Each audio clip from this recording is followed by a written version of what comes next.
जय राजा राम, राम राम जय सीता राम। वंदौ बाल रूप सोई रामो, सब सिद्धि सुलभ जपत जस नामो। बोलिए सियावर रामचंद्र की जय। नमस्कार, आपके साथ मैं हूं मुक्ता सिंह। हम आपको सुना रहे हैं कहानी राम मंदिर की। मेरे साथ हैं रघुवीर रिचार्या जी। तो राम मंदिर के उल्लास में पूरा देश मगन है। एक ऐसा दिन जिसका इंतजार पूरे 500 साल से किया जा रहा है। कई पीढ़ियां गुजर गईं राम मंदिर देखने का सपना आंखों में लिए हुए।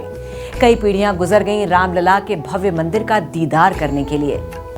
मंगल भवन अमंगल हारी, बंदौ लक्ष्मण पद जल जाता, शीतल सुभग भगत सुखदाता। जी हाँ मुक्ता जी, वाकई पीढ़ियां गुजर गई राम मंदिर का सपना देखते हुए। 16वीं सदी में भी राम मंदिर तोड़कर जब बाबरी मस्जिद बनाई गई थी, तब भी लोग राम मंदिर के लिए संघर्ष कर रहे थे। 17वीं शताब्दी, 18वीं शताब्दी, 19वीं शताब्दी, 20वीं शताब्दी और 21वीं शताब्दी में भी लोगों ने राम मंदिर का सपना देखा। सैकड़ों लोगों ने इस संघर्ष में अपनी जान गंवाई। इसलिए राम मंदिर की संघर्ष की पूरी कहानी जानना बेहद ज़रूरी है। तो फिर शुरू करते हैं राम मंदिर की कहानी का अगला एपिसोड। आप तैयार हैं राम मंदिर के संघर्ष की कहानी सुनने के लिए? इंतजार कर रहे हैं। कल आपने बताया था कि बाबर का सेनापति मीर बाकी अयोध्या की तरफ बढ़ रहा था। तो अब बताइए कि वो कैसे अयोध्या पहुंचा और क्या उसने जब मंदिर तोड़ा तो वहां उसको भगवान राम मिले? जी हाँ, बहुत ही रोचक और दिलचस्प कहानी है ये। हमने आपको बताया था कि 1528 में बाबर ने दिल्ली के तख्त पर कब्जा कर लिया था। उसका सेनापति मीर बाकी अयोध्या की तरफ बढ़ रहा था। मीर बाकी छोटी छोटी रियासतों को रौंदते हुए अयोध्या की तरफ जा रहा था, बहुत ही आक्रामक अंदाज में।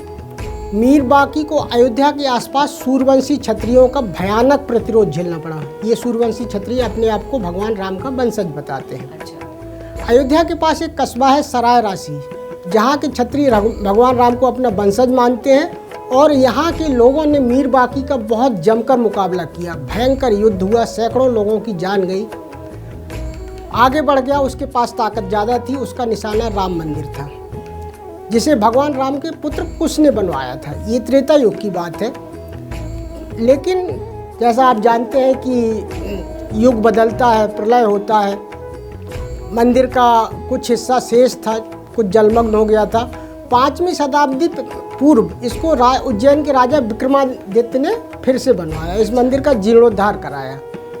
तो रघुवीर जी, मीर बाकी का निशाना तो अयोध्या का राम मंदिर था।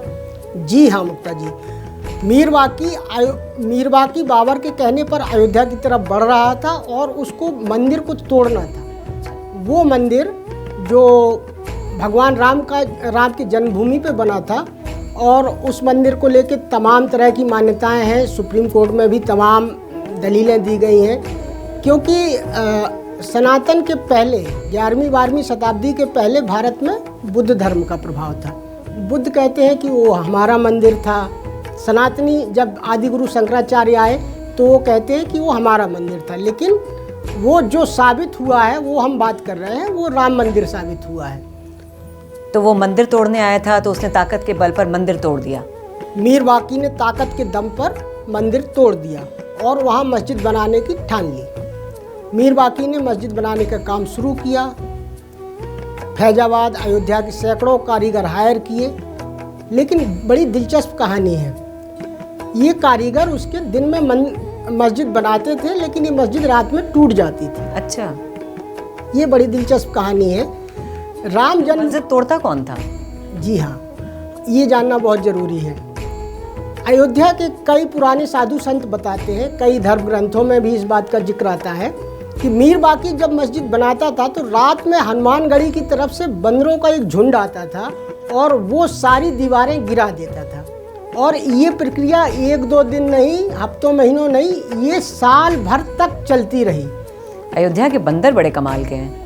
ये बंदर कौन थे इसके बारे में हम आपको आगे बताएंगे। लेकिन मीर बाकी इससे परेशान हो गया और उसको काम रोकना पड़ा। 6 महीने तक उसने काम रोक दिया। अयोध्या की जो बाबरी मस्जिद बनी है वो 2.5 साल में पूरी हुई है। बाबरी मस्जिद 2.5 साल में पूरी हुई है। उसने काम रोक दिया। वापस दिल्ली आया, बाबर के पास आया, परेशान था। बाबर ने कुछ अयोध्या के हिंदू साधु संतों को बुलाया, उनसे सलाह मशविरा लिया। संतों ने कहा कि आप कितने ही ताकतवर हो, दिल्ली का तख्त आपका हो, आपने आधा देश जीत लिया हो, मुगल साम्राज्य की स्थापना कर ली हो, लेकिन आप राम जन्मभूमि पर मस्जिद नहीं बना पाएंगे। बोले क्यों, क्या वो बंदर हमें रोक पाएंगे? बोले वो बंदर नहीं है, वो हनुमान जी है। मैं भी यही कहने वाली थी कि वो ज़रूर बंदर नहीं हनुमान जी होंगे जो मंदिर की जगह मस्जिद बनने नहीं दे रहे हैं। तो ये उसको समझ में आया और उसने अपनी रणनीति बदली। जैसे कल भी हमने बाबर की रणनीति के बारे में जिक्र किया था कि उसने बैलगाड़ियाँ खरीद ली, उसने घोड़ों के मुंह पे हाथी का मुखौटा लगा दिया। तो उसने क्या किया, हिंदू धर्म समावेशी है, भगवान राम भक्त वत्सल है, तो उसने क्या किया, फिर आया अयोध्या और एक किसी शायद हिंदू संत की सलाह पर उसने वो सारी ईंटें हटवा दी और उसने बाराबंकी फैजाबाद के जो ईंट गारा का काम करने वाले लोगों से कहा नई तरह की ईंटें बनाइए, और नए तरह की ईंटें बनाई और सब पर सीताराम लिखा। अच्छा, फिर उसके बाद काम शुरू हुआ। सीताराम लिखा उसने और फिर काम शुरू हुआ। फिर उसी तरह से काम शुरू हुआ। दिन में मस्जिद की दीवारें बनती, उन पे सीताराम लिखा होता। रात में बंदरों का झुंड आता, कुछ देर बैठता वहाँ पे, लेकिन चला जाता, उन ईंटों को नहीं गिरा, नुकसान नहीं पहुँचाते थे जी। इस तरह से सीताराम लिखी ईंटों के साथ मीर बाकी ने अयोध्या में श्री राम जन्मभूमि की जगह मस्जिद बना दी। थोड़ा पीछे चलते हैं। जब मीर बाकी ने मंदिर तोड़ा तो वहाँ उसकी सेना को क्या भगवान राम की मूर्ति मिली? ये बड़ा दिलचस्प है। मीर बाकी और बाबर बुत परस्ती का विरोध करते थे। इस्लाम में जैसे बुत परस्ती की खिलाफत की गई है, तो उनको राम की मूर्ति चाहिए थी।